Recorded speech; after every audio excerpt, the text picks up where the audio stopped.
Like I said on Monday, week 0 was the appetizer to the entree that is week 1, and we even get to eat a little dessert on Sunday and Monday night this week. Week 1's here. We're going to touch on all the big games this week, the under the radar games you may not be focusing on. We're going to give you our upsets of the week. Last year, they were pretty solid on the money line, as well as our best bets for week 1. Full disclosure, we got very busy weeks at our regular jobs this week, so we are recording this in advance on Sunday evening. If we say something like Caden Salter is the quarterback at Colorado and it turns out to be that Juju Lewis got tabbed quarterback, just forgive us. We don't normally do this. We'll be back to recording midweek, week 2, week 3, and so on. But duty calls, man. Duty calls. This is Always Talking Ball. Tyler Noe, Lance Barton. If it's your first time in, real quick before we get started, as always, make sure you like and subscribe on whatever platform you're tuning in on, and make sure you're following us on X, Instagram, and TikTok. Lance, let's get into our big game breakdown, sponsored by Branded Bills. Click on the link in the description or this QR code on the screen that just popped up on YouTube. And when you get to the checkout, type in the promo code BRANDED15 for 15% off of your order. Lance has got a Branded Bills hat on there. They've got USA stuff. They've got dad life hats. They've got all kinds of colleges. They've got Baylor. They've got Alabama. They've got Indiana. They've got Illinois. They've got all kinds of stuff. So many hats out there for all the college football lovers, college sports lovers. I'm not sure you can get it in by week 1 if you're listening to this, but you'll get it in by week 2. And then it'll go along with one of our sponsors later, as we're talking about getting stuff in for the college football season. All right. No other place to start than in Columbus, Ohio, the home of the defending national champion Ohio State Buckeyes. Number 3 coming to the country versus number 1 Texas. They get to welcome in the Longhorns. This is the last team that Texas played. It was Ohio State last year. The last memory they have in their minds is Jack Sawyer scooping and scoring, running down the sidelines to officially put them out of their misery. Because again, Texas was in the red zone, and we're going to touch on their red zone offense there. But this is the 3rd regular season matchup between the Buckeyes and the Longhorns. If you are old folks like me and Lance listening, you'll remember back in I think 05, 07, they had a home and home there where I think each team won a road game. Colt McCoy was playing in those games, some good games to watch back on ABC, which were actually night games. Fun to see those games being played at night. This one's at noon. Feel terrible for the Buckeyes fans. You guys don't get primetime games anymore. It's a shame. But obviously the big storyline is Arch Manning versus Julian Sayin. How will the offenses look? How will the defenses look? How will Steve Sarkisian's offense look against Matt Patricia's new look defense? We talked about the red zone woes for Texas. Will they improve with Arch? Obviously, being able to use his legs a little more. Will they improve on their percentage from last year? You got Pete Kwiatkowski going up against Brian Hartline, new coordinator there for Ohio State. There's storylines everywhere for this matchup. Yeah, I think that you just hit the nail on the head, man. We've been talking about it all offseason, especially me, that the coordinators at Ohio State, having Brian Hartline, who's a superstar wide receivers coach, the best in the business, who's now going to be the primary play caller, Matt Patricia, who was a really good defensive coordinator in the NFL, terrible head coach for the Detroit Lions. But that has nothing to do with what he'll do as a defensive coordinator. Interested to see what that defense looks like now with no Jim Knowles there at Ohio State. And obviously the roster, a ton of those Buckeyes last year are now going to be playing on Sundays in the NFL. But again, it's Ohio State. They're one of those programs that doesn't just reload. They just reload a bigger gun. So bringing in different guys in the transfer portal, having some of the guys they've got coming back, homegrown guys, Bo Atkinson from North Carolina, Kenyatta Jackson at one of the other edge positions for Ohio State. Caden Curry is another edge rusher for them. I think it's going to be really solid. Ohio State's defense, I know that Ryan Day has talked about a little worry as far as the lack of depth at the defensive tackle position. Again, they've got really good frontline guys that are unproven, but were highly touted. Blue chip guys coming out of high school. Sonny Styles, one of the best linebackers in the entire country, and obviously the best player on defense in the country, and Caleb Downs at safety. They've got some DBs that are coming back. Texas fans are going to be arguing about that one with Anthony Hill on the other side. That's a good point. Honestly, 2 or 3 of the best defensive players, period, in the country, with Anthony Hill Jr. and Colin Simmons at Texas and Caleb Downs at Ohio State. Don't disagree, man. A guy that I'm looking forward to seeing for the Buckeyes is the corner 5-star Devin Sanchez, who they have made comparisons to the impact that he might have on the defensive side of the ball that Jeremiah Smith had on the offensive side of the ball. Sanchez was the number one corner in the country coming out of high school this past year, and he's just ever since he stepped foot on campus there, they've talked about just how good he's been for the Buckeyes. So just like you said, man, storylines everywhere. Obviously, the one that's going to get all the headlines is going to be Arch Manning and Julian Sayin. Which one of those quarterbacks that are first year starters? I know Arch started a couple of games last year, but which one of those QBs can handle this massive moment right out of the gate? Huge game. I know it's not prime time, but everybody in the world is going to be watching, following Lee Corso's final deal there at game Mhm. day. Two big brands like the Buckeyes and Texas. Which one of those QBs can handle the moment better? Obviously, with Texas, something that I think is interesting here is the last 2 years, Texas early in the season, back to back years, went on the road Mhm. into huge games against huge brands, against really good defenses and good football teams. Texas in 2023 went on the road and beat Nick Saban in Alabama and Tuscaloosa. And then in last year, they went on the road and beat Michigan in the big house. I know Michigan turned out not to be necessarily what they were previous years, but they still were a very good defensive football team. And Sark and Texas just ripped them to shreds in the big house last year. So having all summer to prepare, what is this Texas offense going to look like with Sark having a whole offseason to prepare? The only issue with that is, what are you preparing for? What do you look at? Yeah. Matt Patricia hasn't coached at the college football level in years.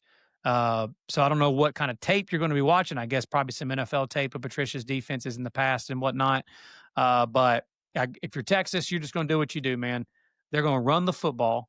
First and foremost, they're going to try to pound the rock with Trey Wisner and CJ Baxter. Baxter's back from injury. And then you're going to try to play action off that and hit some shots down the field with a lot of those speedy receivers that Texas has.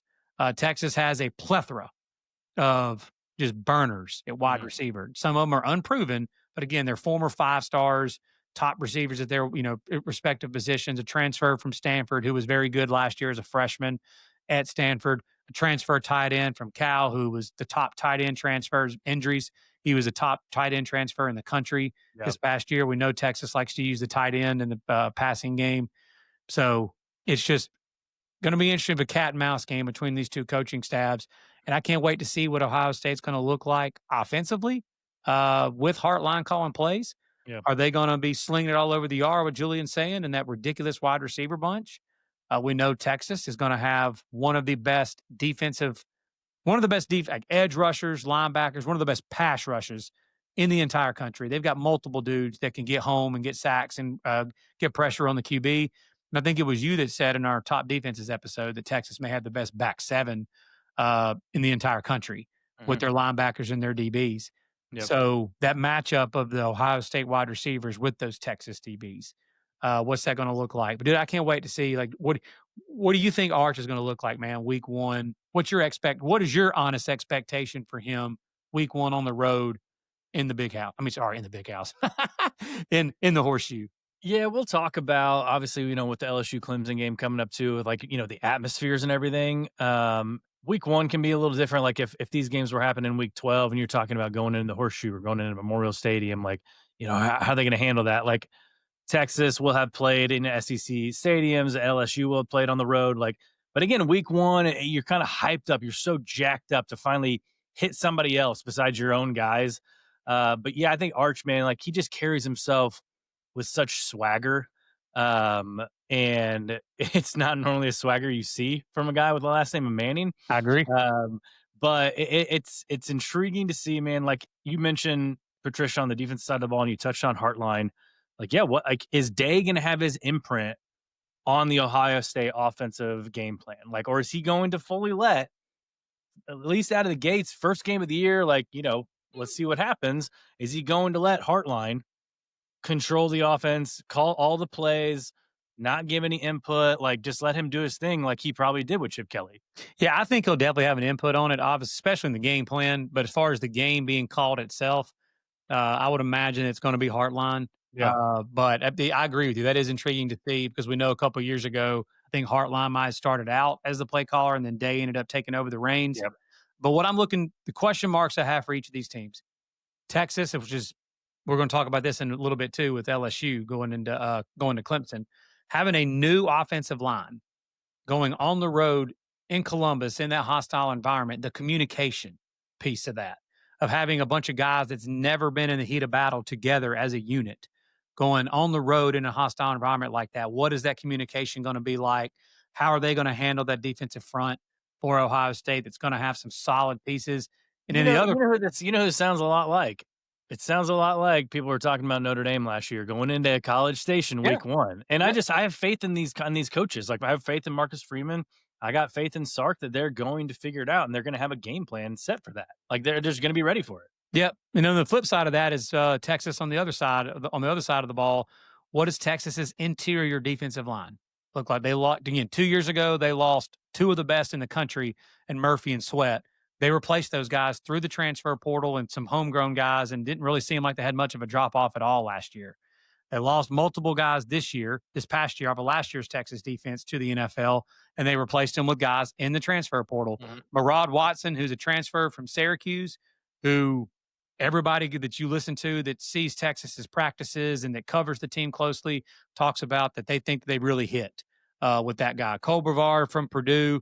I mean, again, another Purdue transfer. Who knows what we're going to see out of him? But again, they went heavy in the transfer portal to try to replace some of those guys in the interior of that defense. So I just, man, I think that the matchups are who gets the better of one. I know the line of scrimmage always is like, who controls the line of scrimmage usually wins most games. And obviously that's going to be a huge piece of this. Mhm. But I think that Ohio State, especially, and Texas, they both, man, are going to want to be able to run the football to take the pressure off of their. I know that Arch isn't young, but as far as like his overall experience at this point, they are young quarterbacks as far as their experience. They're going to want to run the football to try to take the pressure off of their shoulders to where the game isn't put on Julian Sayans' shoulders and the game isn't put on Arch Manning's shoulders on the road. So, who can run the football and who can stop the run? Who do you I think's think a better quarterback equipped to handle all that pressure, though? at this point, man, I think it's Arch just because like he has been in this system now Yeah. for 3 years. Uh, But I dude, they have to convert in the red zone. yeah, so to that point, 2 years ago, Texas was 120th in the country in red zone. Last year, they were a little bit better. They were 54th. But I'm gonna point this out. I just mentioned how Texas running the football is a huge piece. Like Sark's offense is everybody thinks that like Sark, Kiffin, and a lot of these guys, Lincoln Riley, because they score a lot of points, that they're just slinging it all over the place. All of those offensive coaches and offensive minds I just named, their bread and butter first is running the football, and then they throw off of that. Mhm. Being able to run the football opens up the passing game for all those coaches that I just mentioned. Yep. Texas last year in their three losses, they lost twice to Georgia and they lost to Ohio State in that semifinal game. They averaged 40 yards rushing per game in those three losses. Again, I know those are two extremely good defenses. Ohio State last year, number one defense in the country, Mhm. and Kirby Smart's Georgia defense. But but again, this is Ohio State. This is one of the best teams in the country. If Texas can't run the football, I think they're going to have a tough time winning this game. I do. But again, the so-called question mark, again, it's not a weakness. It's a question right now is what is Ohio State's defensive front going to look like with replacing everything that they replaced? If Texas's O-line gets some push and Texas starts running the football, I think Texas wins this game. Yeah, let's just start off there, man. I'm gonna give you my first best bet of the year, and I made it a couple weeks ago, actually last week. Um, Took Texas to win straight up plus 110 money line. I just think for the third year in a row, like you mentioned, they went into Alabama 2 years ago, went into Michigan last year. They're kind of getting to the same situation. Like Michigan last year was coming off that national championship and they had lost a ton of guys, right?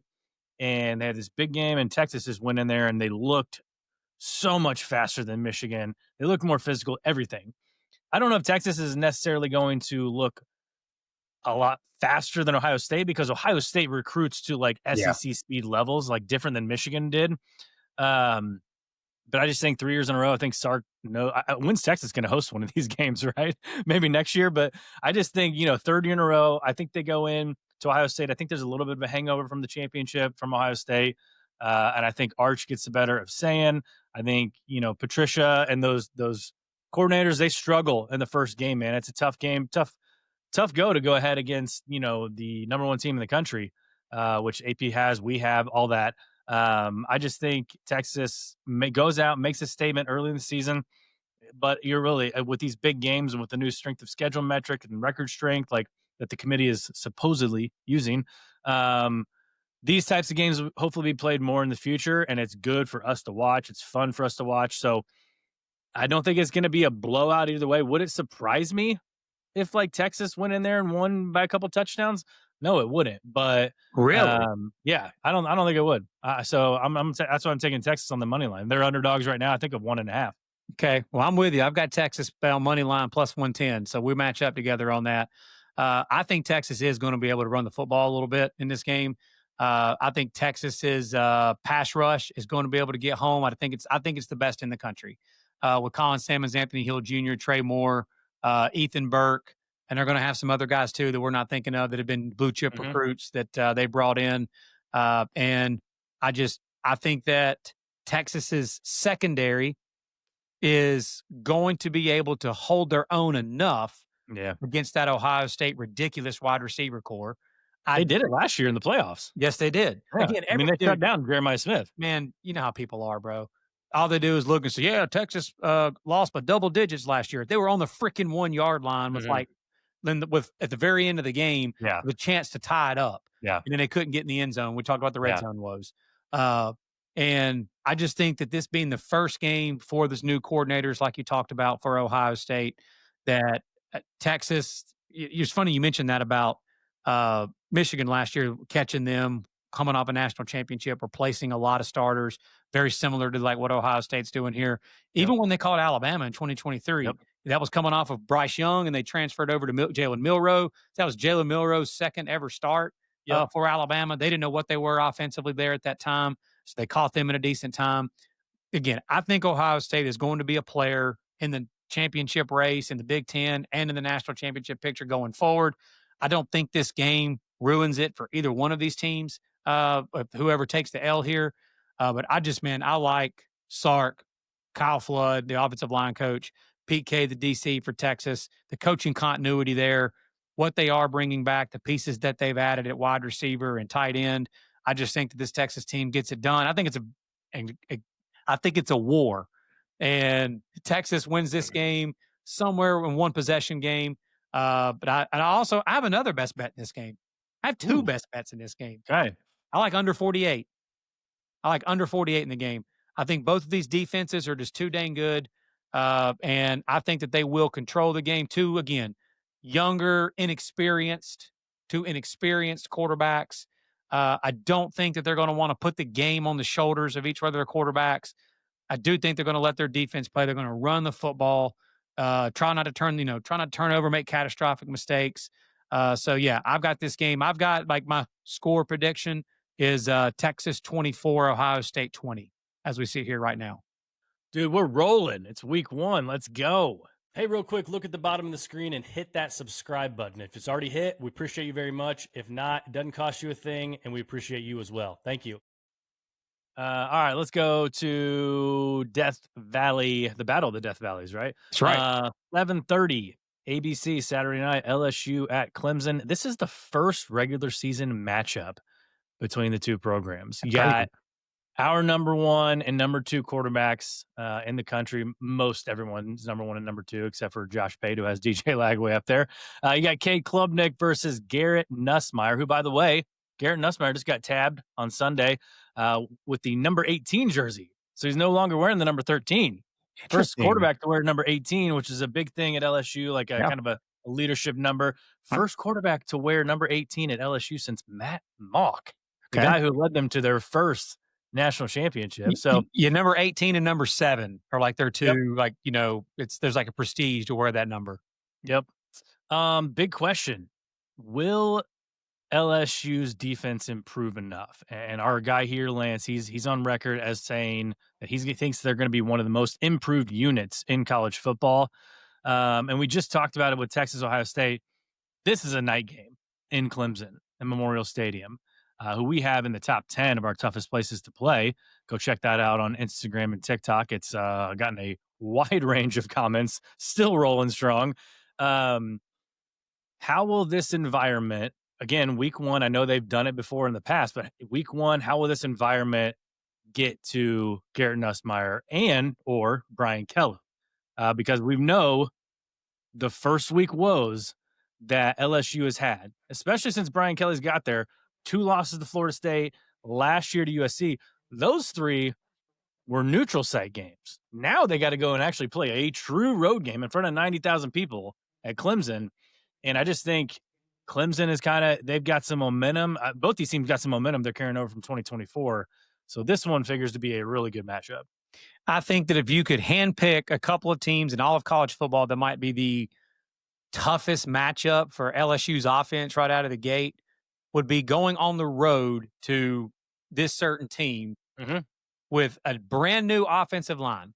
The entire offensive line for LSU are going to be new starters across the board. Again, I think they're very talented. They brought in a couple of really solid transfers, and they've got some homegrown guys that they feel really good about.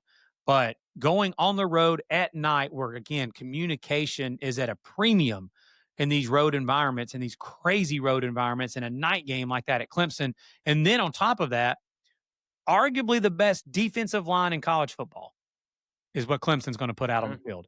One of the best front sevens, period, in college football is what Clemson's going to trot out there on the field Saturday night in that matchup. So, I mean, it's really the dude. I hate to leave it up to that. It's really that simple for me. If LSU's offensive line can just weather the storm, they don't have to be elite. They don't have to be great. They need to be able to weather the storm.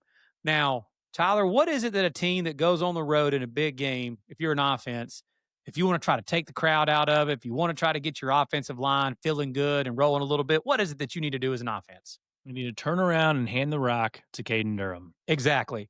And I have preached all offseason that I think this LSU offense is going to be, and LSU in general, the team, is going to be playing much more complementary football, a complementary style of football, which has not happened in the last few years at LSU, dating back to the Jaden Daniels Heisman year. That whole team, the defense was absolute trash, booty, all the words that I like to use here on this show. They were awful. And that offense was incredible, the best offense in college football that year, which is why the quarterback ended up winning the Heisman Trophy, even though they lost multiple games that year. They couldn't run the football from the running back position. Their running game was Jaden Daniels. And so I think they are going to be able to run the football more this year with Caden Durham. Last year, down the stretch, in the back half of the season, he really came on and they really started utilizing him more in the running game, and he was solid overall. Having him and Caleb Jackson and Harlem Berry, the 5-star number 1 running back in the country that's coming out of high school, out of Louisiana, those 3, they need to be able to run the football, man. Like, I know that all the talk is going to be Cade Klubnik and Garrett Nussmeier, and rightfully so. It should be. They should get a ton of the publicity in this game. They've earned it. But LSU being able to run the football is what I'm looking for in this game. If they have to just get in shotgun, or they're not going to be able to hear themselves think and just throw the ball 55 times, I don't think they're going to win, man. And I don't think they can win in that scenario. If on the flip side of that, I do think LSU's defense is going to be much improved. But you know as well as I do, bro, how this works. Like, they're going to be going up against one of the better offenses in college football. If they give up 27 points and 400 yards, all everybody's going to talk about is how awful LSU's defense is again. When in reality, they just played a damn good offense and one of the best offenses in college football that most defenses probably wouldn't go out and stop. This same offense lit Texas up last year in that playoff game. I know Texas lit them right back up in the run game, but still. So I do think LSU's defense is going to be able to, they're going to show improvement in this game. They're going to show that they are improved. I think that Patrick Payton and the Jack Pyburns and that defensive front are going to be able to get after Clemson a little bit. And it wouldn't shock me, man. Again, I know all the talk is going to be about the quarterbacks and these offenses. It wouldn't shock me at all, man, if we're sitting here midway through the second half and you're like, dang, both these defenses are pretty legit and are kind of controlling the game a little bit. For Clemson, again, their running game, they announced Adam Randall is going to be the starting tailback, converted wide receiver. Gideon Davidson is a true freshman that was like the number 3 or 4 tailback Yeah. in the country coming out of high school. What do they look like? Can LSU's got to be able to get pressure, bro. Got to be able to get pressure on Klubnik because we know that wide receiver core is going to be legit for Clemson. And I I'm interested to see, man, what some of these transfers in that secondary for LSU is going to look like because they overhauled that secondary completely. Brought in a transfer from NC State that's really solid. Brought in AJ Halsey from Houston, who was really solid. Mansour Delaney from Virginia Tech, who was all ACC, very solid. They brought in a 5-star, one of the top corners in the country, in DJ Pickett. We talked about Devin Sanchez for Ohio State. This cat, same thing. All Six the stuff. five, Yeah, he's like 6'4", 6'5" corner, all the talk coming at it about him. rangy. Yeah, range, long, like all the words they like to use. He's got twitch. He's long. Yeah. He's rangy. But yeah, I, Who and do you think needs this game more between Dabo or Brian Kelly? LSU, 1,000% LSU for a couple of reasons. That's a good question. Glad you brought that up. For honestly, multiple reasons, but the biggest is okay. The biggest, as far as like what really matters, is what LSU still got left Yeah. on their schedule. But the talk after the game and the toxicity Mhm. that is going to be down in Baton Rouge, that you know how this works, man. The national media, the Feinbaum show, the LSU fan base, none of them are going to be actually being like uh realistic about this and the fact that they just played one of the best teams in the country on the road at night. All they're going to talk about is this is another opener that LSU lost and that Brian Kelly needs to go. That's what's going to be that's what's going to come out of this game.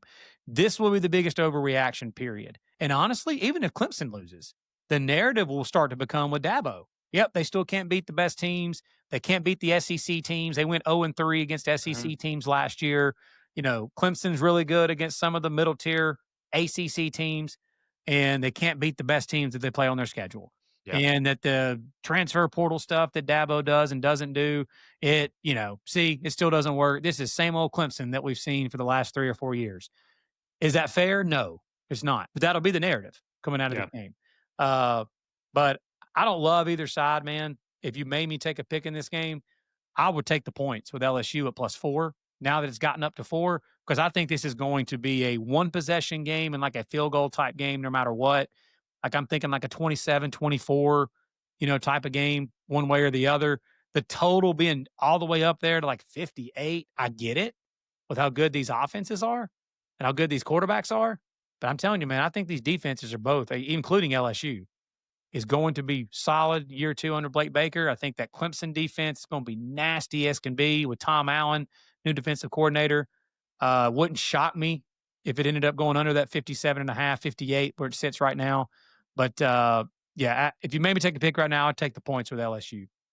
This leads us right into my second best bet of the week, and we don't normally, do our best bets right on the first 2 games. Um, Out of the 4 units, like the offenses, defenses, all that, the unit I trust the least, and rightfully so, is the LSU defense, right? I mean, that's just they have the least amount of trust. Will they be improved? I mean, yeah, I think that Blake Baker is on to something there, and they've, like you said, they've got all the transfers in, and I think they're getting the right guys for his system. But I just think with them having the least trustworthy unit on the field and playing in Death Valley at night in Clemson with just week 1 and everything, I actually grabbed Clemson a month or 2 ago at -2.5.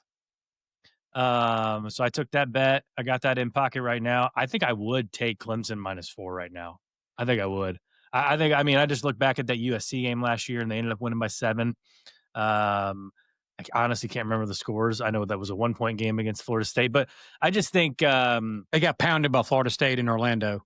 yeah, it's just, it's going to be first week woes again, and like we said all along, Brian Kelly's doing the thing where he's putting a lot of stock into this week 1 game, and so if LSU does lose, yeah, you said the overreactions and all that, but like behind the scenes, how will this team bounce back after just Mhm. hearing that narrative of like a 4 straight week 1 losses, and then a couple weeks you gotta go play Florida, right? And you gotta go play Ole Miss, and then you get Alabama later in the season, and, all these games, At you get still on the Oklahoma. docket. Yeah, they go to Oklahoma. I mean, their Yeah, schedule is brutal. yeah, so I'm rolling with Clemson, -2.5, and I think I still would bet at Clemson -4. I just think, after last year going 0-3 versus SEC teams, I think Dabo in the offense and Tom Allen, now running the defense, I think they want to make a statement. And obviously, I think whether this plays into it at all, but like the ACC would like to make a statement against the SEC week 1, like it just that would just go crazy on Feinbaum, right? Just go crazy. So let's get to the third game we're going to talk about. Sunday night, 7:30 ABC, Notre Dame at Miami, number 6 versus number 10 in the AP poll. First meeting since 2017. That was a 41-8 victory by Miami. I think everyone remembers watching that game. It's only the second time they're playing in Miami since 1989.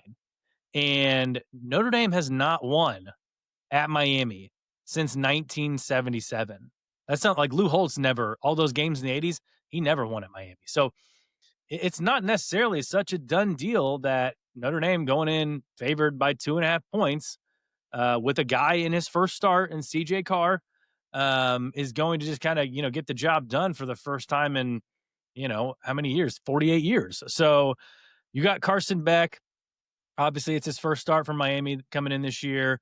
Shannon Dawson led offense. They're replacing the top 6 pass catchers from last season. So with his injury and his elbow injury, and Max Brown talked about it on our ACC show, like if he's physically healed, that's great. I'm not sure when he got physically healed, if he got healed in enough time to where he was able to lock down chemistry with those wide receivers like CJ Daniels and like Keelan Marion from BYU. Those are probably going to be his go-to guys, I would think.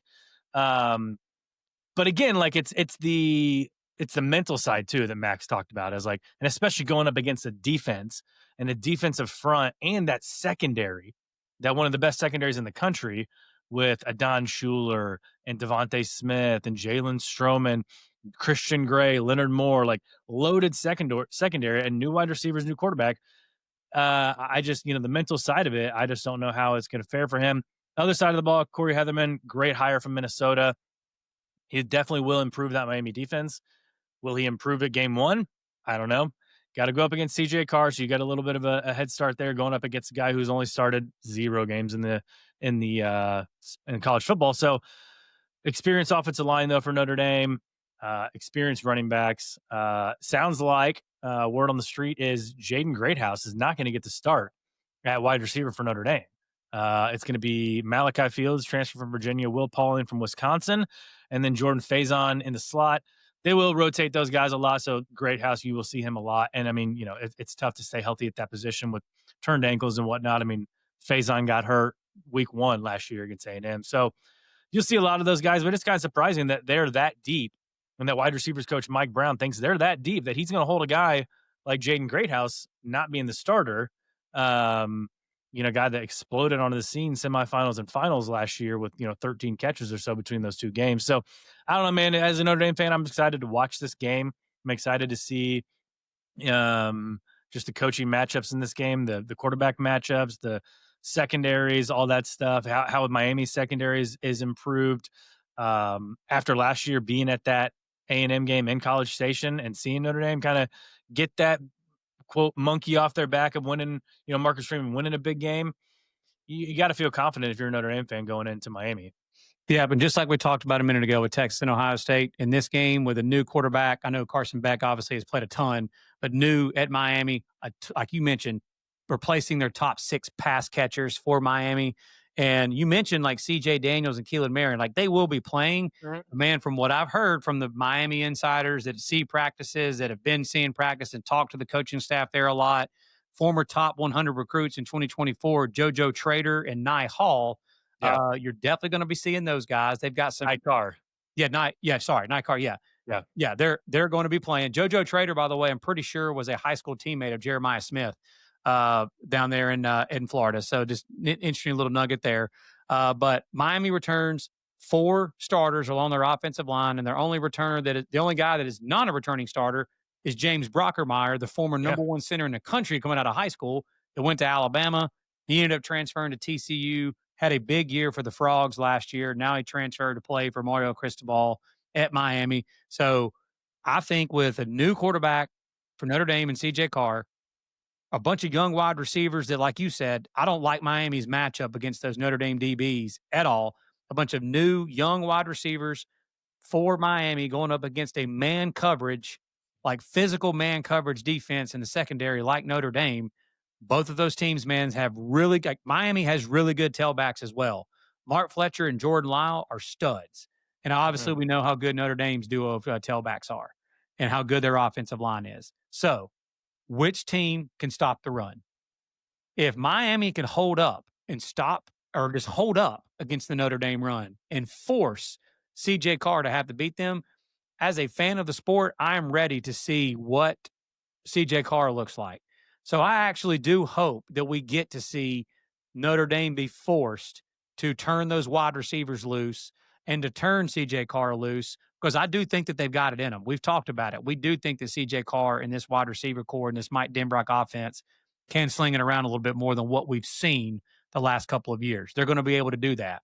So it'd be awesome if we could see that right out of the gate. Yeah. But dude, that's a really tall task to ask Yeah. Miami to have to stop the best running back in the country and Jeremiah Love, and that overall just Jadarian Price and that just backfield for Notre Dame. I don't know that they're going to be able. Jadavian Price. Jadavian Price, sorry. And what did I say? Jadarian. It is Jadarian. I'm I'm Oh, making yeah, fun. yeah, It's yeah, yeah, yeah. Yeah, you're talking about the guy that, yeah, yeah. sorry. But Corey Heatherman, his defenses have always been stout against the run. They were incredible against the run while he was at Minnesota. Ruben Bain, an edge rusher for Miami, the real deal. He's a stud. Mhm. They got a transfer linebacker from Rutgers too, middle linebacker. Yeah, That's like a six, Motori. yeah, like a 6-year senior. He was one of Mhm. the better linebackers in the Big Ten when he was healthy. So if he's healthy, that he could be a big force for Miami. Miami replaced their entire secondary in the transfer portal with proven production from Power Four teams. What does that look like? So obviously, I think Miami, like Shannon Dawson's already talked about it this offseason, they're going to want to be able to run the football and run it more than what they ran it last year, be a little bit more balanced because last year, obviously, Cam Ward and those receivers were the strength. Like, why would you run the ball a ton Yeah. when you have that quarterback and those wide receivers? Beck, if Notre Dame shuts down the run game, can that inexperienced wide receiver core with Carson Beck, can they do enough offensively to stress Notre Dame's defense? I don't know. At this point right now, it's hard for me to see Miami winning this game at this Oh, moment. come on, tell me you're betting Miami. I'm not because every time I Dang did it. that last year, I know you want me to. Every time I bet against Notre Dame last year, Yeah. they of course they won and made me look dumb. I don't have a best bet in this game just because I do think there's just so many unknowns for Miami that could be strengths. We just Mhm. don't know that they are yet. Yeah.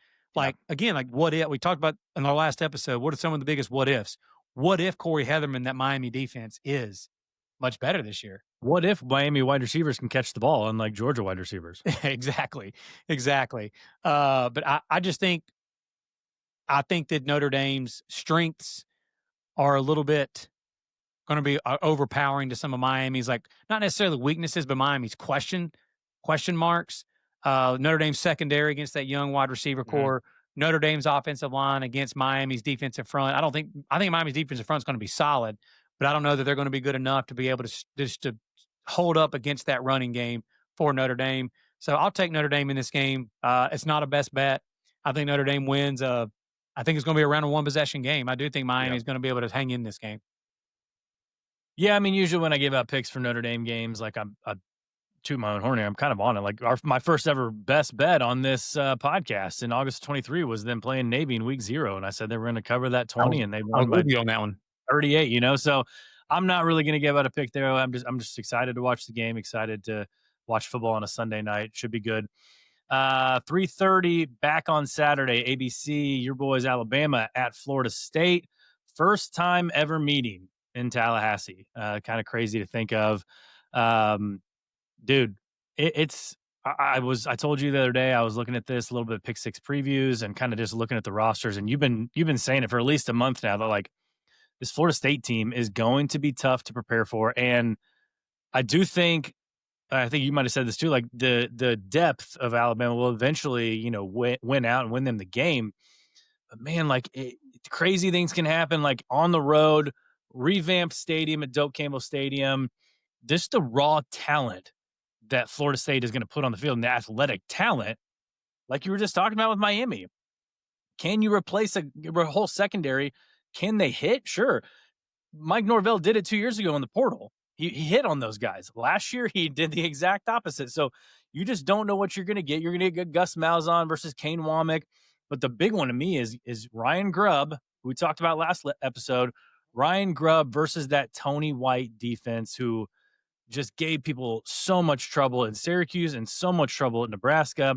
Obviously, Ryan Grubb, that offense at Washington that we last saw him in the college ranks, like just uber powerful, like one of the most powerful offenses in the country that year in 2023. Um, will it look similar to that? We don't know. Like again, just like the Notre Dame Miami game, there's a lot of unknowns. We do know Alabama's defense is going to be solid. We do know that Florida State's quarterback runs his mouth a lot. We do know that Kalen DeBoer is a good big game coach, and I would consider this week one going up against a Power Four opponent and a storied program like Florida State. That's a big game. Up until that Michigan game last year, when Kalen DeBoer has had an extra week or a longer time to prepare, his record overall has been ridiculous anyway. But his record with more time to prepare for a game was obscene until they lost that Michigan bowl game. Like last year, they had a bye week before they played Georgia, won that game. They had a bye week before they played LSU in Baton Rouge. They clapped LSU's cheeks in Baton Rouge. The year before they had extra weeks to prepare for the Texas game in that semifinal, beat them, had extra weeks to prepare for Dan Lanning in Oregon, beat them. I could keep going. But I just, for me, man, it really just comes down to, I don't know how you prepare for this Florida State offense. I just don't. What do you expect to see from a Gus Malzahn and Mike Norvell meshing their offensive schemes and offenses together? I know Norvell has ran a little bit, kind of a little bit what Malzahn does. They coached together at Tulsa back in the day. And Tulsa was one of the best offenses in the country before Malzahn went to Auburn and made his name. But I mean, Castellanos is the perfect type of quarterback, a dual threat speed type of guy that can run this type of offense. They've got a stable of tailbacks that are solid. I'm not going to say any of them are superstars or elite, but they've got 4 tailbacks that are solid. Mm-hmm. And then bringing in 6'6" former 5-star Deuce Robinson, who transferred from USC, kind of can give you that Johnny Wilson, what they had a couple of years ago, that undefeated team. He was 6'6" as well, that undefeated Florida State team in the regular season. Bringing in Squirrel Wright from Tennessee, the solid slot receiver, proven production. That is 2 solid, proven P4 receivers. And then they got, of course, it's Florida State. They recruit at a high level. They've got a bunch of blue chip recruits they're going to have at the receiver position. Yeah, I just think like offensive wise, like expect beginning of the game, first, second drives, expect to see Florida State's offense most likely cooking. And I think they'll come out with some different plays, different formations, all that stuff. And then I expect to see Womack and the Alabama defense kind of settle in as the game goes on. Oh, dude, Malzahn's going to be emptying the bag, bro. He gonna bring out the sugar huddle. He's going to bring out the double reverse, fake pass. He's got to get you thinking, just like Vandy did it last year, too. You got to get him thinking. Yeah, I mean, Malzahn's notorious for that. He did that at Auburn against Alabama for years. Like Auburn would look pedestrian in a lot of their games, and that all of a sudden go against Alabama, and Malzahn would empty the bag. And I'm sure he'll do the same in this one. But my question for Florida State is they've got a completely new revamped offensive line. Now, again, they brought in a bunch of transfers who've got a combined, I think, like 106 starts between all of them at the P4 level. So again, but they've never played together. Mm-hmm. They're going to be going up against one of the best defenses in the country for Alabama. Yeah. And so that's my question mark for Florida State on offense. Can they hold up and block that defensive front for Alabama? Because Alabama's secondary is going to be one of the best in the country. I think if you turn this game into a Castellanos trying to throw the ball all over the yard type of game, I don't think that's what Florida State wants to be able to do. So they need to be able to hold up on the line of scrimmage and run the football. Malzahn's offense has always needed to be able to do that. defensively, that Tony White 3-3-5. I mean, again, that old Rocky Long type of defense, that style of defense where Tony White cut his teeth before he went to Syracuse and Nebraska, like you said a minute ago. That defense, again, having the offseason to prepare for it, it's a little different, especially in the SEC. Not a lot of teams run that in the Mhm. SEC. But when you have the offseason to prepare for that scheme, I do think that's going to help Alabama. But again, it's Ty Simpson's first start, and it's on the road in Tallahassee against a team that there is no team going into week one that's going to have a bigger chip on their shoulder than Florida State, who came off a 2-10 season. And dude, let's just be real. They might go ahead and say that their program over the last 2 years was ruined when what happened? When the committee decided to put Alabama in the 14 playoff over Florida State in Yeah. 2023. I always wanna blame someone else. Well, I'm just saying. And That's then the sounds like Florida State to me. yeah, well, that's true. But in 2024, they go 2-10 after that. Yep. So I just can't imagine a team better for them to want to line up against right out of the gate than the team that cost you that chance to play in the playoff there in 2023. But Alabama, they need to run the football. Ryan Grubb has talked about it all offseason. I don't care how great the receivers are supposed to be for Alabama. Like, I want to see this offensive line that, again, once again, we're hearing that they're so good and they're going to be improved and all that. I want to see it. I want to see Mhm. Alabama line up against that 3-3-5 stack with that offensive line and with Daniel Hill and with Richard Young, with an unproven, inexperienced quarterback and run the football. And that's going to protect your quarterback and allow Simpson to then open things up in the passing game. I've been saying it all offseason, man, that I do think Florida State is going to give Alabama a scare in this game. That it'll be sitting there in the second half, and there'll be some tight asses, or Alabama fans. Tight Uh, sphincters. yes, for this game. I think Alabama wins this game. The line right now, I think, is like, what would you say, 13 and a half? 1.5, yep. Yeah, it wouldn't shock me at all if Florida State got under that number. Maybe a Uh, little first half play on Florida State, huh? could be, Yeah. because again, it's going to be tough to play against that offense. Yeah. But again, I agree with you. I do think Kane Womack and that defense will settle in, and they'll be able to make some adjustments and be able to hold and be able to be fine defensively. I think that defense ends up taking over this game. Offensively, I honestly expect. I mean, Simpson's first start, okay, on the road against a kind of a tough scheme to go against. Like, it wouldn't shock me if he struggles a little bit early on. How he handles those struggles, how he moves on from making those mistakes and moves past that will be huge. Mhm. But I think Alabama will run the football. Eventually, it'll open things up for Ryan Williams and Jeremy Yeah. Menard and Isaiah Horton in that passing game. I think Alabama wins this game somewhere around 10 points.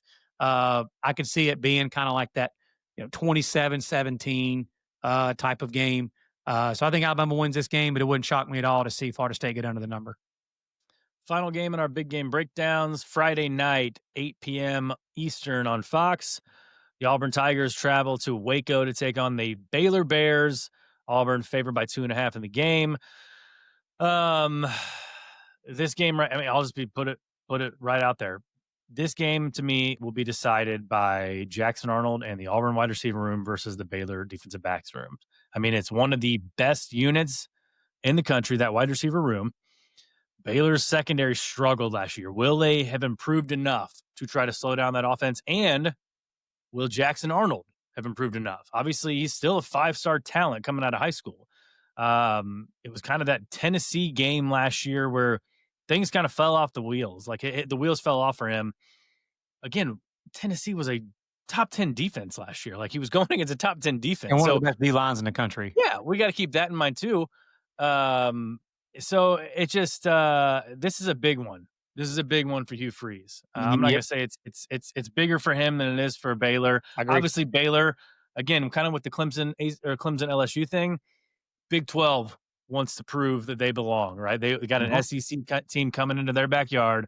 They want to hold serve. They want to say, hey, it's not the power two. Like, we here belong to. We're going to beat you too. So a big game for optics, I think, for Brett Yormark, and kind of pushing the Big 12 agenda there. But Yeah, and um, Baylor's blacking out, bro. They're doing the yeah, blackout. They're running the all they're black they're gonna be uniform. ready in Waco. It'll be a good one. They're breaking out those old school gold chrome helmets. I think Bryce Yep. Petty back in the day, the Art Yeah. Briles teams made famous. They're breaking those helmets back out. I mean, they're doing all the little stuff that honestly, when the game kicks off, none of that matters. Mm. But all the emotion that'll be played into this, the home game for Baylor, some of the big boosters at Baylor, that all the millionaires there around Waco and stuff are talking about trying to lock up as many tickets as they possibly can to try not to let Auburn, because Auburn's one of those teams that does travel well, trying not to let them in the stadium. But I agree with you. This game really does come down to, what does Jackson Arnold look like at the quarterback position? I mean, I don't know if this is true or not, but the rumors that you hear from people that cover Auburn, I mean, Hugh Freeze is kind of even saying it, but I don't know what to believe when him and some of his press conferences anyway. He mentioned that Jackson Arnold, he said all three quarterbacks may play. Jackson Arnold, Ashton Daniels, and Deuce Knight. Who knows, man? He's talked about how they have a guy that calls plays on first down and another guy that calls plays on second down, and then he calls plays on third down. Uh, That's gotta be a smokescreen. I I can't believe that's real. I can't believe he would actually say that publicly if it is true. Yeah. He just must have no pulse on anything if that's the case.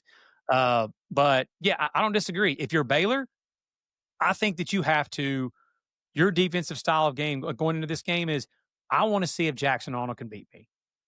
I'm not going to let Auburn start running the football with Damari Austin. Auburn's I think, going to be a running back by committee. Damari Austin, Darrell Robinson transfer from UConn, who they've been talking a lot about this offseason. Jeremiah Cobb and Damari Austin's been there at Auburn. And then Darrell Robertson. They've got a freshman that's not the freshman that we thought it was going to be. They've got a freshman that was a 3-star coming out of Auburn High School that's been getting some publicity, getting a lot of good pub, and Omar Mapson, that they've been talking a lot about. Hugh Freeze specifically mentioned him after a couple of their scrimmages, that he's really been looking good. So maybe we see him some in this game. Alvin Henderson's just buried on the depth chart. Maybe. I don't know. But you know how this works, man. We're Yeah. saying this right now. We're acting like he's not going to get a carry. He'll Yeah. end up, having 100 yards in this game or something. Uh, but the Auburn wide receivers core are one of the best in the country. So I agree with you. Like, if you're Baylor, you can't let them run the football and then that open things up in that RPO offense for Auburn. They're going to, stick the ball in the running back's belly. And if they're running the football, that makes your defense have to commit up and respect the run. And they're sitting there starting to force extra bodies in the box. And then there's Cam Coleman and Eric Singleton Jr. and Malcolm Simmons and Wake transfer Horatio Fields, who's been, again, a lot of good publicity coming out about him this offseason. Those guys can beat you over the top and beat you downfield and make you look bad in a hurry. So stop the running game for Baylor, make Jackson Arnold make plays, make him beat you. That's what you've got to do. Auburn, they're going to have one of the better offensive lines that they've had in a while. So again, they might be able to run the football because of how good that offensive line is possibly going to be for Auburn. But I want to see, dude, what Auburn's defense looks like against this Baylor offense. Baylor last year, last 6 games of the year, went 6-0 in the regular season. The final 6 games averaged over 42 points per game during that time. Sawyer Robertson was one of the best quarterbacks in the country in the back half of last season. Running back Bryson Washington, as a freshman last year, one of the best tailbacks in the entire country, rushed for over 1,000 yards when he took over the starting position. He's back. His running mate, Dawson Pendergrass, tough injury, man, in camp. He's out for the season. So who's going to be the next guy up behind Bryson Washington? Be interesting to see that. They bring back their top pass catchers in Josh Cameron, Ashton Hawkins. Alabama transfer Kobe Prentice is going to be in the slot for Baylor. He was really solid at Alabama, so I expect him to make some noise for Baylor in that offense. And then Cole Wilson, who was a slot receiver, really fast, speedy guy at Texas State. There at G.J. Kinney's offense at Texas State, transferred to Baylor. So he's another one to keep an eye on. He's a home run type threat. And then they've got one of the better, I'm going to say this, not better, one of the most talented tight ends in college football, and Michael Trigg. Mm-hmm. He's played at USC. He's played at Ole Miss for Lane Kiffin. He's bounced around a couple of times in college football, but the dude is a freak athlete, great hands. One of those, again, it's a really good wide receiver at the tight end position. I think that matchup with Auburn's defense, who Auburn might be the best defense in the country that people don't talk about enough. I'm not saying they're the best defense in the country. I'm saying they're one of the better defenses that, like, nobody nationally ever talks about them when they talk about some of the best defenses in the country. I mean, Auburn last year was top 30 in total offense and total defense in college football, and there was only like 6 teams in the country that could say that. Some of those teams were Ohio States and your Oregons and Notre Dame's and some of your best teams in the country. And then there was Auburn. They were just minus 22 in the turnover margin last year. So Auburn, obviously, that starts there. Can't turn the football over. Yeah. If you lose the turnover battle on the road, probably going to lose, especially Yeah. as talented as this Baylor offense is. Baylor defensively, can they improve with head coach Dave Aranda, who we know he's cut his teeth as a really good defensive coordinator in the past before he came to Baylor? That's his specialty. That's his side of the ball. Jake Spavital is holding up his holding up his end of the bargain as the OC for Baylor. Dave Aranda needs to do that on the defensive side of the ball for Baylor. I don't have a best bet in this game. Honestly, man, I think this is going to be one of the best games of the entire weekend. And I think it's going to be one of the most highly contested games. I think that this could be one of those typical Auburn games, man, that is just, as our boy Jake Crane says, is freaking four loco drunk in this game. Multiple turnovers, just goofy stuff happening everywhere, and big plays, big exciting plays with both these offenses. Wouldn't shock me at all to see that. If I have to make a pick, man, I think Auburn's defensive front and Auburn's defense ends up being the difference in this game. I think Auburn's offensive line is going to be able to lean on that Baylor defense a little bit. And I think Auburn, in an absolute wild game, wins a very close one. Obviously, wouldn't shock me to see Baylor win this game. But, dude, to your point earlier, if Auburn loses this game, the optics, Yeah. the narratives, all the stuff surrounding Hugh Freeze will be loud if they lose this game. Super negative. But again, if I have to take a pick, I'm taking Auburn. I'm not letting you move on. I know you're trying to. Who if you have to make a pick, who you got? No, I'm with you, man. Like I could see either team winning this game. No best bets for me. If I had to pick it, I mean, I would roll with the home team. I'd roll with the home dog. Yep. Just trust Sawyer Robertson more than Jackson Arnold at this point. Yeah. Don't I disagree with just that. think, yeah, I just think, and I mean, like we're talking about. Think about who we're talking about. Who needs to fix the defense? Dave Aranda. Like who? When did we ever think we would say that? Who needs to fix his defense? Like I think we can trust Dave Aranda to coach defense pretty well. He did it at LSU for a long time, right? So, I think they'll improve. I think the secondary improved. But man, I'm pumped to watch that game on It's Friday gonna be a night. lot of fun. Let's do lightning round real quick on our under the radar games. Boise at South Florida. Thursday, 5:30, a little 5:30 afternoon kickoff. In the heat of the day down there in Tampa. USF 6-point underdogs. You got Maddox Madsen and Boise State coming in. Like this is a big game for them. Go on the road week one and kind of win that game. Cement yourself. Obviously, win the Mountain West, but cement yourself as like, yeah, we are still here. We are still the G5 berth competitors at the top of the bill there. USF on the other hand with Byron Brown. I mean, Alex Golish. It's a big opportunity. I mean, it's not like a P4 program coming in like in Alabama, but like you got Boise State coming in here. Like they're one of the programs in the country over the last 10 years. I mean, they're top 5, top 10 winning percentage, right? Yeah. So they won a lot of games. And this would be a big one for them. And then at the same time, after that Thursday night, 9 p.m., you got Matt Rule in Nebraska against Cincinnati and Brendan Sorsby, quarterback there at Cincinnati in Arrowhead Stadium. Nebraska 6.5-point favorites. Dylan Raiola in his second year. Matt Rule in his year 3, right? We talk a lot about Matt Rule year 3 with Temple and Baylor. So 2 really good Thursday night games to watch. Yeah, I think that it wouldn't shock me at all to see South Florida play Boise off their feet down there in Tampa and the heat down there in Tampa. That could be a very interesting game. I think it was last year that Boise went on the road and played Georgia Southern early in the season, right out of the gate. High-scoring game. Yep. Very high-scoring game. Was an interesting game there for a while, and then Genty and Boise took over there late in the second half. Wouldn't shock me at all, man. South Florida's got some really good skill players and a really good quarterback, and obviously a solid coaching staff for them to give them a game. Cincinnati might be the best team that the casuals don't understand that are actually going to be solid this year.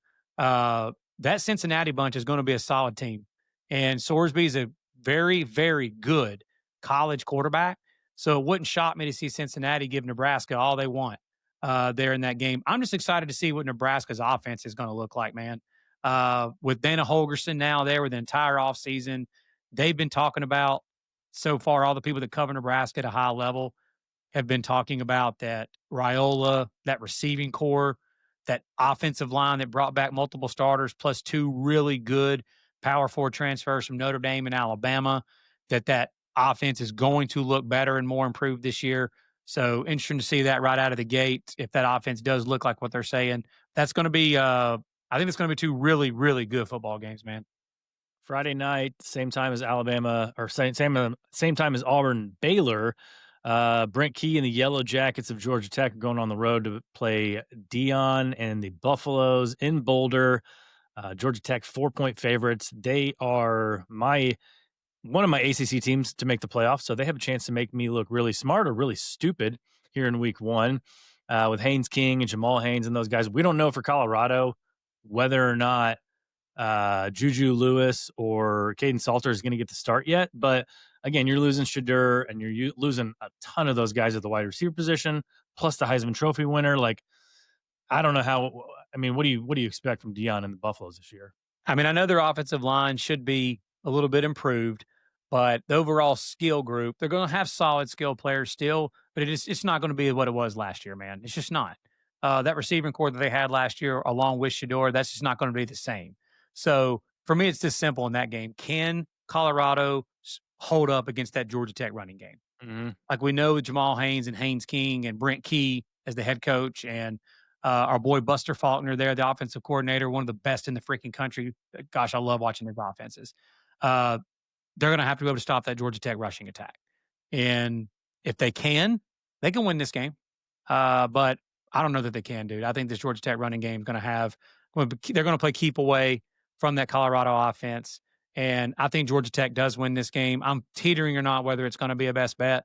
I don't love laying points on the road and altitude right out of the gate like that. Yeah. But still, I think this Georgia Tech team is going to be a wagon like you do. And I think that rushing attack is going to be a problem for Colorado. Saturday at noon, obviously, you're going to be watching Texas, Ohio State, but if you have a second TV, Syracuse versus Tennessee in Atlanta will be a good matchup, I think. I mean, it's a 14-point spread, so you're probably thinking a 2-touchdown spread, like, Tennessee would probably, handle them. But Fran Brown has pulled some tricks out of his hat. Obviously, beating Miami last year at home. Kyle McCord's out. Steve Angeli, Notre Dame transfer, who a lot of people saw him in that Orange Bowl lead that, scoring drive there at the end of the first half. That's kind of really the biggest college plays he's had. So interesting to see him going up against Tim Banks in this Tennessee defense. And then on the offensive side of the ball for the Volunteers, Joey A getting that start, man. We talked about him 5 months ago. Like when he transferred there and Nico left, like they kind of just traded. Like Joey has a real chance to, like, if he plays really well this year and Tennessee gets another, on the verge of a college football playoff berth or actually in the playoffs again. I mean, he has legend status right there in Knoxville. Yeah, he might be a folk hero in Knoxville if he leads Tennessee because that fan base is starving for after the Nico stuff. They're starving for that guy that they want to be able to latch onto at their quarterback. And knowing that Aguilar was kind of the one they ended up choosing there, and him getting the chance that he's getting, he was very solid at Appy State a couple of years ago. Kind of had a rough year, not rough, but not as good last year as he was the year before at Appy State. But dude, this offense and this Josh Heupel offense is QB friendly as it gets. They're going to be able to run the football. Josh Heupel's offense is dating back to his days as OC at Mizzou, as a head coach at UCF, and his time at Tennessee. They've always been able to run the football. Last year, they were the best rushing attack in the SEC with Dylan Sampson. That leads me to that point. They're replacing Dylan Sampson. They're replacing multiple solid offensive linemen that they've had the last few years. So what is that running game going to look like? They've got multiple running backs that I think they're going to have a running back committee that they have, again, been talking about that they really like. They think that run game is going to be really solid again. Until Josh Heupel's offense has shown me they can't run the football, I'm going to trust that they can. Yeah. On the other side of the ball, though, Syracuse has some of the I love Fran Brown. I know you do too. It's hard Mhm. not to like that guy, but I don't think that they are going to be able. They're some of the least returning production in the entire ACC. And I know they got a good transfer there at the quarterback position. They brought in a solid wide receiver in the transfer portal, but just overall, man, with what they lost off that team last year and losing a couple of pieces in the portal, man, that's tough for me to get there to think that they can line up week 1 and beat this Tennessee bunch. And Tennessee's still going to have one of the better defenses in the country. I think they're going to be able to lean on that defensive front still. I've seen a lot of like pick six previews and a lot of these different groups talk about how good that Tennessee secondary is going to be. So, I mean, I'm more high on the Tennessee defensive front still. So if that secondary is supposed to be really good, that Yeah. tells me Tennessee's defense is still going to be nasty. So I just can't get there with Syracuse in that one. If Joey A is just solid, it wouldn't shock me if Tennessee covered the spread there. I don't have a lean one way or the other, but I think Tennessee wins the football game. Sunday before the Notre Dame Miami game, we got a 3 o'clock game between the Hokies and the Gamecocks in Atlanta as well. South Carolina, 7.5 point favorites right now. Obviously, Lenore Sellers is the headliner there. They've got maybe the best offensive player in the SEC and the best defensive player in the SEC with Dylan Stewart, too. So, certainly an argument can be made there for both those guys. They'll definitely have the best offensive defensive players in the game this week. So, Kyron Jones, can he bounce back for the Hokies this year? I don't know. I mean, this is kind of like, to me, it feels like Brent Pry's last stand. I don't disagree. Yeah. Virginia Tech needs to they need to put together a solid year this year if he's going to be up there, if he's going to keep his job. But I'm just telling you, man, as someone that has seen just about every single Virginia Tech game for as long as I can remember. Again, my family, they're from that New River Valley area, that Radford, Blacksburg, Christiansburg area. My pops was Frank Beamer's first ever quarterback at Frank Beamer's first ever coaching job at Radford High School back in the day. So I've seen a lot of Virginia Tech football. I admit it, I am a Virginia Tech fan as well. But I will be the first to say that they've just been a shell of themselves the last few years. And last year they were supposed to be that was supposed to be the big turnaround year. They had some of the most returning production in college football last year with Kyron Drones returning, and they just couldn't keep Drones healthy consistently. And this is the first time that in the Brent Pry era, in early years of the Brent Pry era, that they got hit hard in the transfer portal. Like there are multiple programs, LSU, Auburn, some other teams that have Virginia Tech guys that are starting for their teams that transferred out of Virginia Tech to go there. Now, of course, you know, the transfer portal taketh away, it giveth. They got some guys in the portal too. So will those players hit? But the key for Virginia Tech is they've got to keep Kyron Drones healthy, man. I mean, they went 5-2 last year in games that he started and finished. So is there a game on the schedule this week that has two freakier quarterbacks, probably like Yeah. Sellers at like 6'3, 6'4, Hmm. 230 or whatever, and Drones is like 6'5, Yeah. 230 something, both dual threats. But this is the type of game, man, that Virginia Tech normally steps up and goes toe to toe and puts up a fight as an underdog against a team like this that is further superior. Obviously, the Beamer stuff too. Shane Beamer, Frank Beamer, Shane playing against his pop's old team there at Virginia Tech. The emotion, I'm sure, that'll be felt from that. I do think that Brent Pry, Virginia Tech's defense, will be able to have a good enough game plan to get after South Carolina a little bit. I want to see South Carolina's receivers, what they're going to look like. But at the end of the day, man, I don't know how that Virginia Tech's going to be able to hold up for 4 quarters against Lenora Sellers. Virginia Tech's offensive line also worries me in this game, trying to block Dylan Stewart. I know South Carolina's replacing a lot of guys on the defensive front and defense in general, but still, I think the guys that South Carolina is going to have up front are going to be very problematic for Virginia Tech's offensive line. And Virginia Tech's got to be able to run the football. I don't know that they're going to have a ton of success in running the football in this game. I'll take South Carolina, but hey, I don't like South Carolina minus 7.5, 7, whatever it is. It wouldn't shock me at all for Virginia Tech to put up a hell of a fight against the Cox there in Atlanta.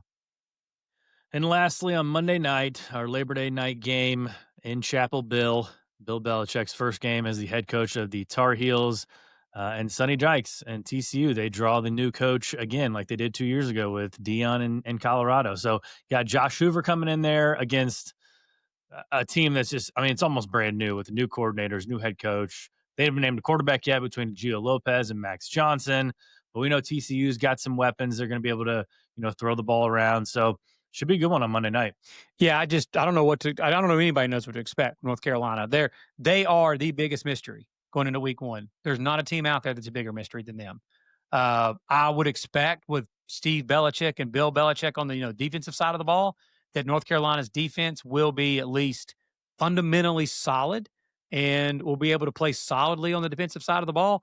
We're going to find out in a hurry because we Yeah. know that Josh Hoover, who's the second leading returning passer in all of college football, only behind LSU's Garrett Nussmeier, is that offense is going to be able to put points up and is going to be able to throw the football. So how they hold up against that TCU offense will be interesting. Andy Avalos, the DC for TCU, last year was year one as the DC at TCU. They did improve year over year, kind of like we saw some of the other defensive coordinators do at other places around the country. Can TCU's defense take that next step? I don't have a clue what to expect with North Carolina's offense. Okay. I don't think anybody does. Yeah. So, you know, I at this point for me, it's can North Carolina's defense do enough to muck this game up and keep them in the game and make it to where they force a few turnovers, get a few picks or whatever. Yeah. And but like right now, if you made me pick it, I would take TCU in this game just because there's obviously more knowns. But dude, there's no way that I'm betting this game without knowing, having a clue what North Carolina is going to be like. You've I'm got with the you. greatest coach in NFL history Yeah. coaching in college football now. Maybe they end up being really freaking good. How We many don't times know. will we see Jordan Hudson on camera? Over under Oh my gosh. Over under? 3.5. Oh, more than that.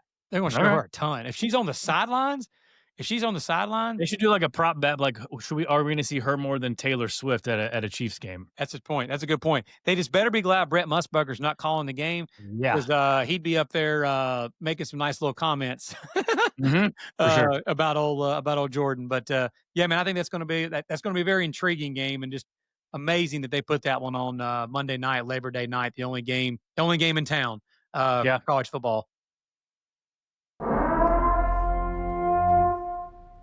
You hear it? I know what that sound is. You know what that means. Everybody knows what that means who has tuned into our show. It's time for our upset pick of the week. You want me to I'm start it? going You go ahead. You go ahead. I'm going with I'm going to start it off here. I'm going deep in the heart of SEC country. And by deep, I mean Lexington, Kentucky. So really not that deep. Probably the northernmost part of the SEC. And I'm taking Jason Candle and the Toledo Rockets straight up to march in to Kroger Field and get the dub at plus 255. Kentucky was absolutely awful on offense last year. 119th in scoring, 114th in total offense. Somehow they still found a way to beat Ole Miss and lose to Georgia by one. I just have no idea how that happened. They had 47 players transfer in the portal this year. Mark Stoops, ever since that stuff broke down with A&M, and ever since really like the 2022 season, like they started off 4-0 that season, and it's been downhill since then. He's 14-20 since that 4-0 start in 2022. Toledo, on the other hand, they returned 75% of their production from last year. A team that went in to Starkville, where the Cowbells are. I know Mississippi State was not great, but they won that game 41-17 handily. And if you can forecast a little bit, obviously Kentucky is their over under win total, I think, is 4.5. So they're projected to have a Mississippi State type season.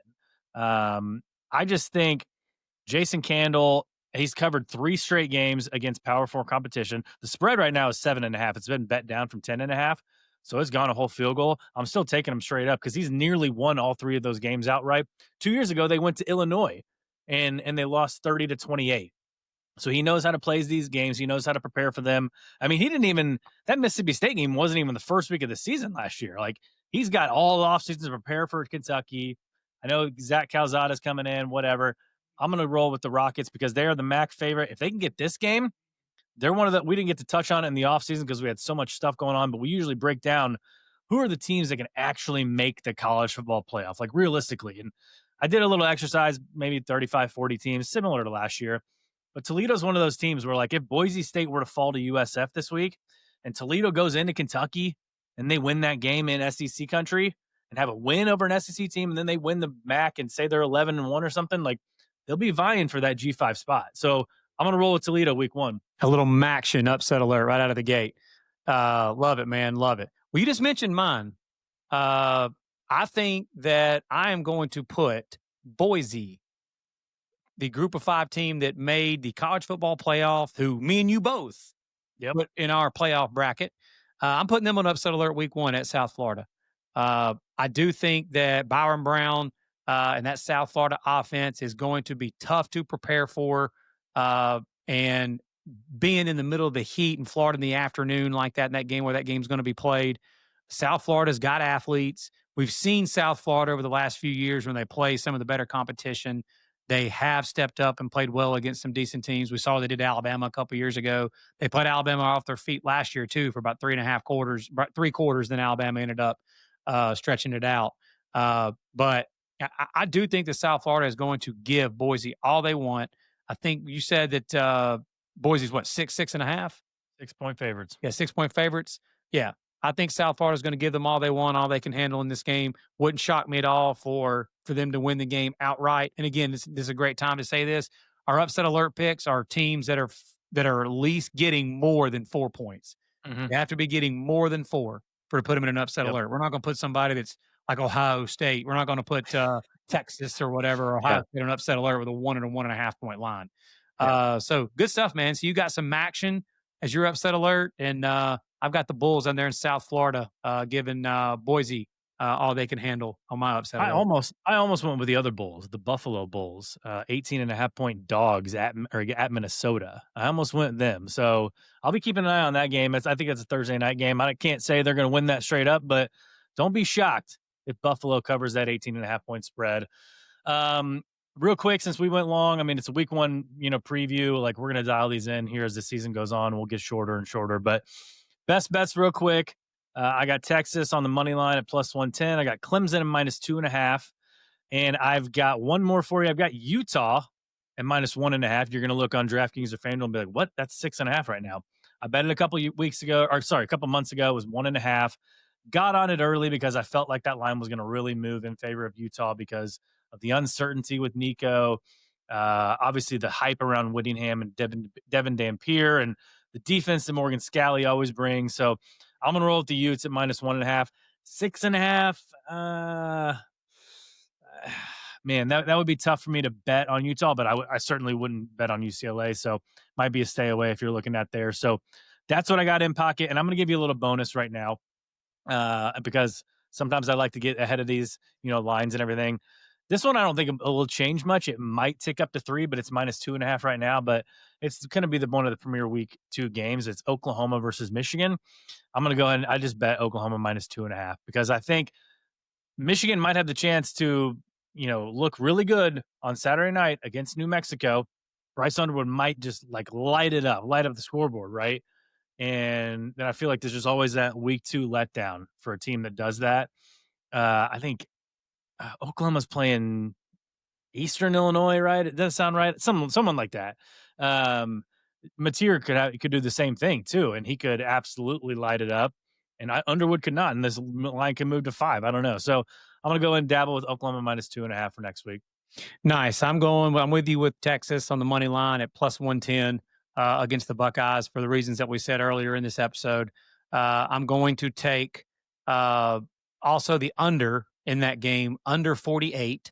I just think that both defenses are going to dominate that game, and they're not going to try to just cut it loose with both quarterbacks, both inexperienced quarterbacks in that game. So I think the defensive fronts will dominate that game. So I think it goes under the total of 48. And the upset alert pick that I just gave, I'm looking at right now at South Florida catching 6.5 from Boise. So South Florida +6.5 is my other one, and that is my 3 best bets for the week. Good deal, man. Like I said, went a little long on week 1, but we'll dial these in. I mean, there's just so many good games week 1. Week 2 Yeah. is a little bit lighter, like I just mentioned, Michigan, Oklahoma, a little bit of a lighter schedule, so it'll probably be a little shorter next week. But we appreciate you guys tuning in, sticking with us. We probably turned this into 2 parts, on your morning drive and your afternoon drive. So we appreciate it, man. Continue to subscribe on YouTube and follow us on Apple and Spotify. Share it with your friends, share it with your family. Everybody's getting back into college football season now. It's a fun time to listen to new podcasts, look out new shows, check them all out. Check us out on X, Instagram, and TikTok as well. We're always on there. I'm always posting out some good clips throughout the week and good graphs and all that. For Lance Barton, I'm Tyler Noe. Take care. Have a great rest of your day, and we will see you next time.